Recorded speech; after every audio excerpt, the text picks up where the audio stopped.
What's up, team? Today we're bringing you a quick review of the Nordbench Pro that was just released a couple months ago. So far, I have used this bench for about a month and a half now, and I am a previous Freak Athlete Hyper Pro user. So we will be doing some comparisons between the Nordbench Pro and the Hyper Pro. But just as a disclaimer, this is almost half the price, if not pretty much half the price on the Hyper Pro, and as you see, half the size. And a very compact profile, still providing you most of the same exercises as the Hyper Pro. So there will be a lot of comparisons between this bench and that one.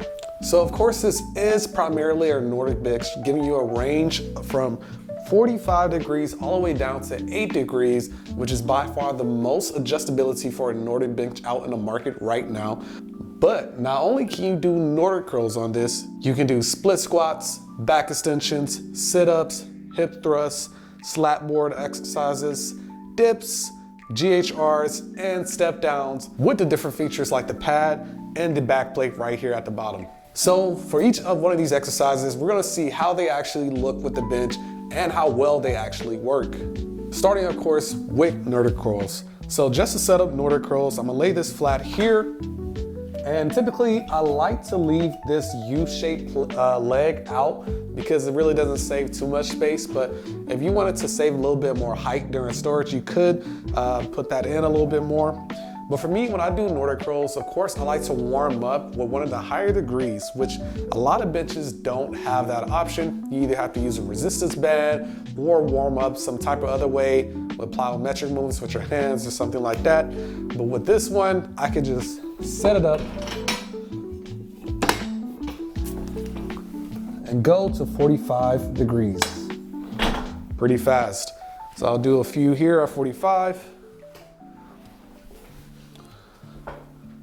Pretty easy. Then if I wanted to do my next set or my working set, I'll go a little bit down. And let's go to 35 degrees, skipped one level there.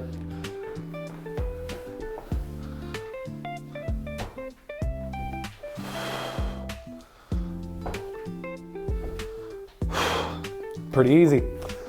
Then if I wanted to continue on, I can go, of course, all the way to flat, but if I'm not there just yet, I can go all the way down to 8 degrees, which from my knowledge, there's no other bench that offers adjustments that low. I think Hyper Pro only goes as low as 25 degrees, and then other options would just be going straight flat and then having to use some combination of resistance bands. As you see here, you have multiple levels of adjustment, so regressions are very easy with this bench. Next, let's look up how to set a back extension. For a back extension, let's first raise the angle up to, I think 45 degrees should be good. And then, honestly, I can probably do back extensions right here, but for the sake of the video, we'll increase the length of the pad to maybe like 5, let's see. And that's good enough for back extensions. So, back extensions right here. And of course, can use some weights if I wanted.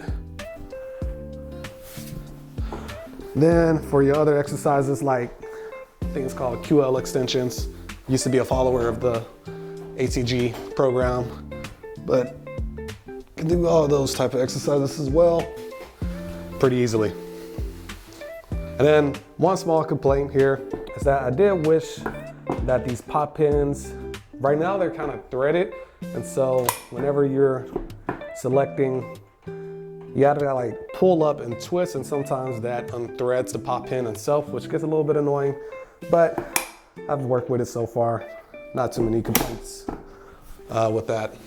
Next, let's get set up for hip thrusts. And in my opinion, the way they show hip thrusts on their website, I really don't like too much, but for the sake of the video, we'll show how to get set up for hip thrusts the way they like to do it. So what I typically see is that you put the vertical storage legs down, then you get the slant board all the way to the ground and out the way. Now I think that height is good for me. And then we're ready for hip thrusts, which honestly, I've preferred hip thrust like this a lot more compared to doing it on a flat bench. This allows my back to round, because they're going up and down. It's a lot more comfortable, and I feel like it's better for range of motion, for me at least.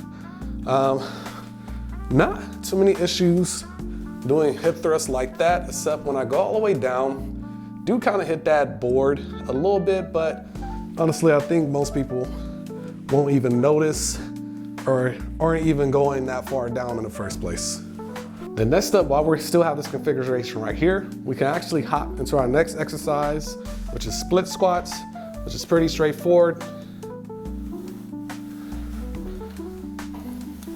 Works well. If you're a taller person, you could adjust this knee pad to be a little bit higher, even though doing that will actually push it that way. So you just gotta keep that in mind. But it allows me to do the split squats in my squat rack or with dumbbells pretty easily. The next up is their slant board functionality, which I mean, it's an added feature if you don't already have slant boards. As you see, I'm getting stuck by the leg roller right here. So maybe if I get a little bit lower, it helps, but nope. So it looks like I may have to just completely take the leg roller out, or let me see if that works right there. Okay, got a little bit more clearance there, getting the leg roller out the way. Still a little bit of rub, but honestly for me, if I was doing one exercise that requires a slant board, I'll probably just get a separate slant board, which I already have in my gym, to be honest, just so I wouldn't have to pull out this whole bench just for one exercise. But as a piece that's very versatile, I still like that you can use it for another exercise if you wanted to. And then the last thing I wanted to show you, which I kind of saw that they kind of made this one of their biggest features. One second, let me get that board out the way. This is a side comment, but I do like how to actually use the bench, you can actually leave the vertical storage legs in place. I know with the Hyper Pro, I remember in order for me to even do something like regression on Nordic curls, having it at this angle, I would have to fold in my vertical storage legs to even be able to do that exercise. And then when I'm ready to store it up, I'll have to make sure that they're popped back out. So that's actually a nice touch that you don't really have to mess with those legs for most exercises if you don't want to.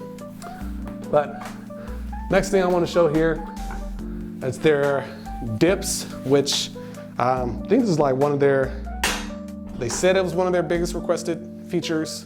I know for me, I already have multiple ways to do dips in my gym. And honestly, I mean, if you don't have other options, it isn't bad, but there's not much adjustability that you can do here. I guess you could make it a little bit taller. I think that's as tall as it gets right there. Make sure that's secured. But other than that, the width is still gonna be the same. For me, I just like to keep my elbows real tight for my dips. That's just comfortable for me. Some people might like a little bit wider, especially if you're taller. But as you see here, you definitely don't have room to keep your legs straight unless you were a kid. So you have to already start with your legs bent, come down, and then come up. And I mean, it's sturdy, solid for the most part. If you had no other options for dips, this is a good choice. But for me, again, like with the slant board, I'd rather just keep something separate in my gym for dips. Especially when I do weighted dips. Setting this up, I can foresee me bottoming out with the plates that I use for weighted dips. So just keep that in mind there. But as you see, you can do multiple exercises pretty easily. Set up this quick for most of those exercises, and then put it in a weigh is even quicker. And also, this is a nice touch here, so that they actually add a magnet for this bar to hold on to, so when you're doing that, it doesn't get in the way. Kind of wish they did something similar for this, because as it goes down, that typically hangs and gets in the way. So you just gotta remember to move up that shoulder bar out the way before you set the bench down. But as you see, already in vertical storage, pretty fast. Everything pretty much stays into place using another magnet here at the bottom that holds the pad against the U-shaped base. And then pretty easy to roll around. Not sure how much this weighs. I'll actually check that in a second, but pretty easy to maneuver around the gym. Not too different from your regular bench that you already use. I think that's one of the best factors is its compactness. Like I said, if I wanted to make this even more compact, it'd take up less space, at least height-wise. I could lower this base all the way down, but for me, it's just easier for me to leave it out. But that has been a quick review of the Nordbench Pro. Hopefully you found this helpful. I believe right now this is going for $450 brand new. Just came out a couple months ago, so you probably won't see any news options out there. But at least for the meantime, I will be keeping this in my gym, especially for the Nordic curls, which I love to do every week, and some of the other exercises that it has come in handy for. Thank you. Peace.